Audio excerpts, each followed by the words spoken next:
Howdy y'all, Ryan here. So I got this Chrysler 300M right here. I had a little bit of an issue. I had to replace the condenser, and when I did that, I took this top bar off here, and in the process of reinstalling everything, the hood release cable came undone. And so I closed the hood and I couldn't get it back open. As you can see there, it's still attached. So, after doing some research, here's what I figured out you have to do. While the hood is down, like that,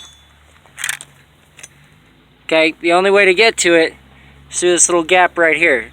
So I took this here stick, push it in there, like that, get a wedge in it, okay? If you can wedge it up just far enough, you should be able to reach those two bolts right there.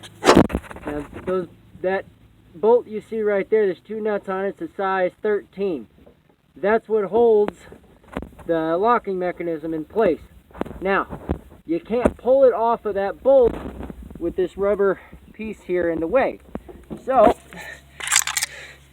take a long knife like this, slide it up underneath, cut the rubber stops off of this rubber piece right here. Just give me 1 second here, let me get organized.